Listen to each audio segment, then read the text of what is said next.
Hey guys, it's Will here, and following the success of my recent video counting down the top 5 best tanks in 40k, me and Sam have decided to put out some more videos. So Sam's joining me tonight for this top 5. You're right, guys, and tonight we will be doing the bottom 5 codexes of 40k. The 5 least competitive codexes in Warhammer 40k. So this is based on our experience with these. If your opinion differs, then let us know in the comments section.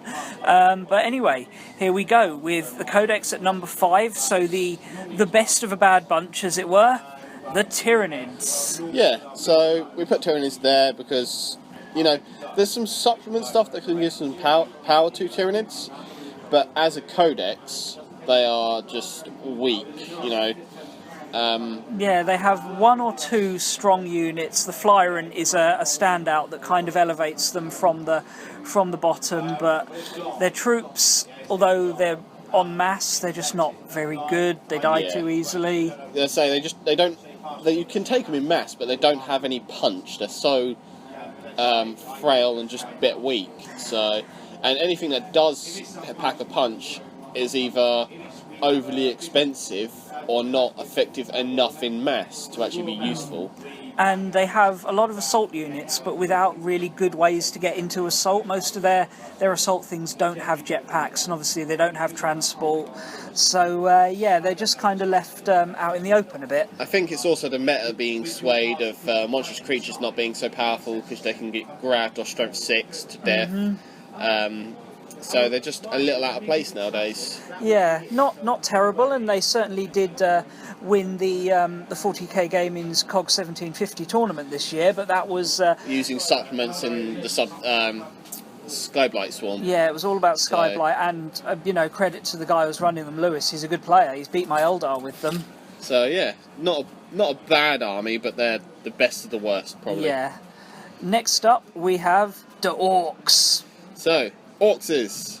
And this is one that we're both really sad to put on this list because Orcs are awesome. You know, it's such a cool concept in the fluff, brilliant models, but they just don't cut it on the table. Yeah, I mean, if you want to, you can run them in mass, like hordes and hordes of boys, and get sick of pushing around 100 models really quite quickly. But that's one way to play them. If you want to play them any other way, I mean, everyone's like, oh, Orcs are really cheap, but take anything other than Orc Boy and suddenly they're really expensive. And really lacking in survivability compared to the equivalents. I mean, their flyer is in a similar price range to some of the Space Marine support flyers. Yeah. And much less survivable, much less damage output. I mean, the Dakajet is the best of the flyers, and it's not great. Well, they did get that new flyer in Death from the Skies, but you never see it because no one ever uses that supplement. No. And even with their supplement formations, they're still not very great because all their core formations are way too expensive. Yeah, they yeah, like you said, anything that's not an Orc Boy is just majorly overpriced. They have a couple of other good units. The mech guns aren't bad, and trucks are effective for the points, but a little bit of a death trap for units that don't have armour. They're the same sort of thing as the Tyranids had, of they just die to grav and strength 6. Well, the vehicles do, yeah. So you can't get your models across the board reasonably in their vehicles, and the mob rule just takes forever to get through. You end up killing half your own army with it. So unfortunately, they fall a bit low on the table. And like many of the armies on this list, they're an assault army in a meta that doesn't favour assault. Yeah, there is that. Now, at number 3, we have Dark Eldar. Dark Eldar. Now, like the Orcs and the Tyranids, these guys do suffer from major wet paper bag syndrome. Yeah, well, Dark Eldar, if you're alpha striking, you've got the range, you've got the table advantage, they pack a hell of a punch. The problem is they die to more than just a stiff breeze. A bolt gun, like a single bolt gun, can theoretically take out your transport, and multiple bolt guns will just wreck Venoms in seconds. I mean, Venoms have a lot of firepower, but they just fall apart. I also think they fall to the subject of being a bit costly on models as well. So you don't get enough of them for your points. I mean, a Venom on its own is 2 whole point transport, It's like with 2 splint cannons, it's like 65 points. Yeah. And that's before you put a Night Shield or on it, so to get the bonus. You can't put a Night Shield on a Venom anymore. I know it has a flicker field as standard. Yeah, it has a 5+ flicker field, but yeah, so you know, you get that from standing behind a tree. The problem is they just die to any high strength multiple shot fire. So. And they're basic infantry, Cabalite warriors. They're just that 3+ poison means that against toughness 3, 4+ poison. So yeah, the 4+ poison means that against toughness 3, so guardsmen, other Eldar, Tyrannid small bugs, they're actually worse than strength 4 on their main shooting. They're a strength 3 equivalent on a model that's 8 points, and really just no. Yeah, I say I've never had massively great experience with them purely because they just die too easily. So, yeah. Yeah, now, at number 2, I think a lot of people are expecting this one because the players of this army always go on about how bad their codex is. Yes, Chaos Space Marines. Boo! Yeah, just a pile of dog shite that has been polished to heaven.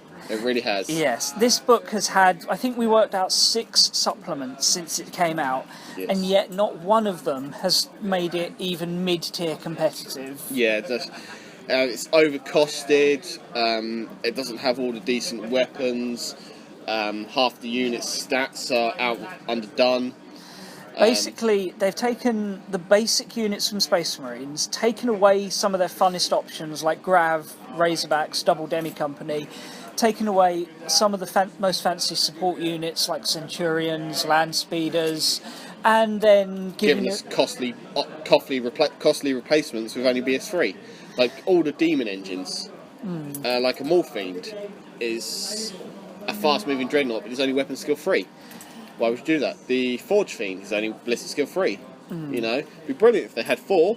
The Defiler is 200 points of 4 whole point dreadnought with a battle cannon. It's way too expensive. So, and as for their flyer, the Helldrake, it's decent, but it's one flamer template for 170 points on a model that is your manoeuvrability, but it can't hold objectives because it's flying. Yeah. So, and like they've had so many books and so many formations, and some of them are quite fun and quite fluffy. I mean, the new Traitor Legions looks fun, but there's nothing in there that makes me think it's going to bring them onto the same level of power as even like the mid-tier codexes. I mean, I looked at the Traitor Legions, so I made up a couple of lists for it, and I was just like, well, if I'm playing this list on this style, why don't I just play Space Marines and get XYZ more and XYZ bonuses? So, and that is unfortunately the way it goes with Chaos these days. Now, before we go on to our overall winner, the worst codex, there is one more codex we'd just like to have as an honourable mention because we really don't know enough about it. And that is the Harlequins. Yeah, we've been told they've got some good things, and I have played the Harlequins a couple of times. They seem to have some fun gimmicks and stuff, but neither one of us has any real tabletop experience against them or any knowledge of the book. Yeah, I mean, I've very briefly read through it when it came out. Didn't have a chance to do a review. I'm not even sure if I was doing reviews back then. It was a while ago.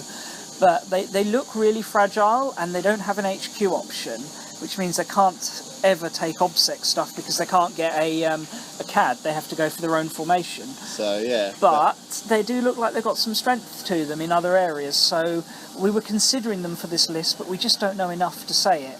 Yeah. But anyway, we'll go on to our final codex. The codex Sam's considering building an army of at the moment because he's that hardcore. Yes, I am that hardcore. The Tempestus Scions. Yeah, Militarum Tempestus. It's effectively a guard supplement put into one codex. Yeah, basically pick a few units from Imperial Guard, make them a codex of their own. Yeah, so in this codex you have a new set of orders, which are all, some of them are like twin linked for a unit or preferred enemy. And, you know, they're good orders, but when you look through the codex, you have 5 data sheets to pick from. And they are the Commissar, the Command Squad, the Scions, the Valkyrie, or the Tarox Prime, which gives you very, very little to work with. I mean, sure, all these units are great, they're all BS4, they have AP3 guns, but at the same time you only have 5 options to choose from. You don't have infantry that are cheap enough to take on mass or hard enough to take as elites. You know, what does a Tempest to Scion cost? They're 12 points a model. With 4 up armour, ballistic of 4 even, with hot shot gun. And if they're in a transport, it's probably going to be AV-11. The Taurox Prime is AV-11, 10, 10. The Prime does come with a mini battle cam, which is strength 7 AP4, and a hot shot volley gun. So, you know, the Prime's got some punch to it. The problem is the Prime is it's an 11, 11, 10 for 80 points base. You swap the battle cannon for a Tempestus missile launcher, which is effectively a Cyclone missile launcher, and it's 100 points. So, you know, your average squad of 5 dudes will set you back if they're in a transport 195 points. And that's with 2 weapon upgrades. That's what I was setting them as. So yeah, and they're fragile. Toughness 3, 4 up armour across the board. You know, you're paying 200 points a squad. Nothing over armour 11 on the table, apart from the Valkyrie, which is a flyer and very expensive. Not a bad flyer, but it's not overly expensive. If an upgraded Valkyrie, you replace the missiles with the rocket pods, it's 135 points for a multi-laser and 2 large blast strength 4. Okay, so it's not... It's a way to get your troops to a point on the board, like reserve-wise, but your whole army has deep strike anyway. But they just haven't got the number of models to make number of options to make a full army. You're pigeonholed into very limited options of units that aren't terrible, but just there's nothing stand out great in there. Yeah. So there we have it. The top or the bottom 5 worst armies in 40k. If we've missed something, then let us know. And bear in mind that these aren't to say we don't like these armies. I'm planning to build some Dark Eldar. He's planning to build some Tempestus. Yeah. We're talking about competitiveness here. These just aren't. They're not strong armies competitively. They've got some cool rules. They've got some cool fluff. They've got some cool models. But you know, we just haven't got the power. I say one of the best pieces of fluff I read was from the Leviathan supplement. I think it was the second one. Where a bunch of Tempestus Scions jump into a Genestealer infested building, and the way they describe it is just amazing. It's a really cool read. So yeah, I wouldn't say not any of these armies are unfun to play. They're not going to beat your average Eldar army. They're not going to be dealing any damage to Tau. Space Marine demi companies. Necron Decurions. They're completely overshadowed by better and even medium strength forces. So. But yeah. And there we have it. So thanks a lot for watching, guys. Hope you enjoyed this video. If you did, leave a like and join us again soon for more. See you later. Bye.